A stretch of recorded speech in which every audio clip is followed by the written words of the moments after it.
Hi, this is Thomas J. Harrington, and today I'm going to be talking about the Cold War and furthermore the United States militaristic offensive Neo-Realist approach from 1947 to 1991. I know, certainly not a mouthful of a title.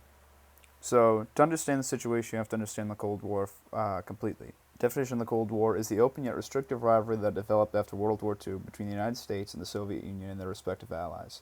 The Cold War was waged on political, economic, and propaganda fronts and had only limited recourse to weapons. From the conclusion of World War II, international relations and United States foreign affairs were dominated by the Cold War. So, the United States approach. The United States enacted the international relations theory of Neo-Realism and enacted a global mindset of relative power and a zero-sum game, especially towards the USSR and its allies. The international relations theory of realism and furthermore Neo-Realism first the idea that we exist in a world with zero-sum power, and that each state should have the mentality of conquer and be conquered. To survive, a state must attempt to acquire as much power as possible and can therefore limit the power of another nation. The actors in the system are the states, and each state is trying to survive, and therefore territorial integrity and sovereignty comes before everything else. If the state does not survive, it cannot protect anything else. I've always thought that the easiest way to think about it is to limit this idea and these definitions simply to it's a dog-eat-dog world. Either you're going to be up ahead on your opponent or they're going to be up on you. The major question I came down to is, did the United States foreign affairs approach of a militaristic offensive neo-realism approach during the Cold War eventually lead to the economic collapse of the USSR?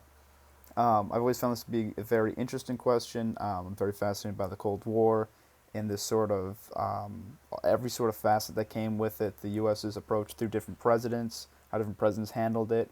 But generally through it, I found that there's a long stretch of how the U.S. approached it through containment and especially through this militaristic offensive mindset. And I came down to the answer to the major question, which was the United States' committal to pushing the arms race and attempt to control relative power through military increase forced the USSR's economy and military to increase at a rate that eventually damaged their economy so much that it led to the collapse of the Soviet Union. The mentality that was employed by the United States throughout the Cold War through programs such as the space race, arms race, Star Wars, proxy wars, and containment attempted to limit the spread of communism in the world and the growth and progress of the Soviet Union in general. So, I think there are several reasons why this approach worked. First of all, as a nation/state, the thing that protects survival is military power, and realists are willing to regulate the economy if it means survivability. That is where the difference between the setup of the two nations comes into play. The United States exists as a capitalist democratic republic that has excelled at industrialization, production, and having stellar infrastructure. The undertaking of the development of the military is something that lends itself greatly to the system such as capitalism. It is malleable and can be spurred by government spending towards a field such as military. So pretty much the capitalist system was able to bend and break to what it needed to be to increase the military. On the other hand, a system such as communism does not lend itself to increased government spending on things such as the military. Centralized government and burgeoning industry and infrastructure of the USSR was simply unable to allocate money to every need and development possible as the Cold War dragged on. It just simply did not lend itself to consistent and heavy government spending. It was unable to keep up with the capitalist system in the same way. Thayer Watkins at St. Jose State University pretty much explained it simply as this, and I found this was the best way to get it into a short anecdote. So first, the Reagan administration increased the budget for the military and presented the possibility that it would implement a Star Wars anti-ballistic missile system. The planners and decision makers of the USSR had to face that it was economically impossible for them to increase the share of its output going to the military. After a while, the Soviet authorities then ended the arms race and more or less called off the Cold War, kind of seceding to the U.S. as they started to crumble.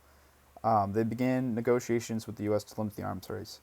As the external threat was removed, as the USSR kind of bowed down to the U.S., there was no real reason for the Russian public to tolerate the totalitarian regime, and the political system started to fall apart. The thing that I always found was incredible, though, however, was that Reagan's idea of Star Wars, or the Strategic Defensive Initiative, is considered by many to be impossible, or at least unrealistic. However, the Soviet strategic planners had to pretty much presume it was going to work, and were forced to spend the money either way.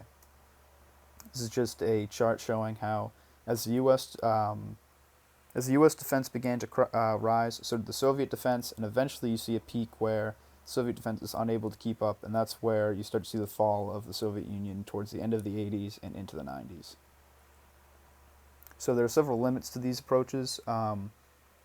One of them is that there's offensive realism and defensive realism, and the offensive mentality is that the only way to feel safe would be to gain as much power as possible and dominate everyone else. While the defensive realist mentality would be accumulating too much power will eventually become harmful to safety.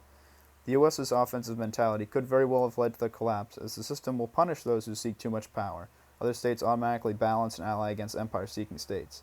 I'm not saying that the U.S. was attempting to make an empire per se, but I'm saying that they began to undermine their legitimacy as a dominant power as they started to overstep into countries such as Korea and Vietnam.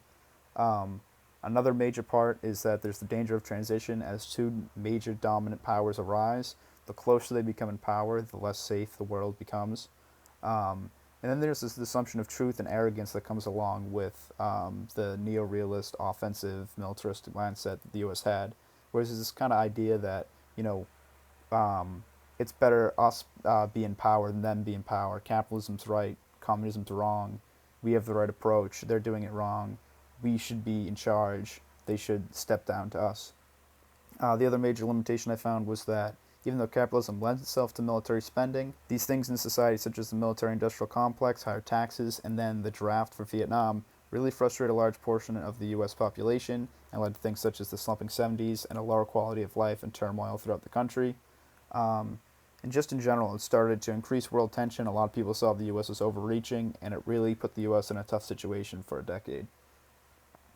So I came to the conclusion that in general, the United States' commitment to a militaristic, offensive, neo-realist approach to handling the Soviet Union through measures such as the space race, arms race, Star Wars, and proxy wars led to the USSR struggling to allocate money and expose the flaw of the communist system, which eventually led to the collapse of the Soviet Union and the end of the Cold War.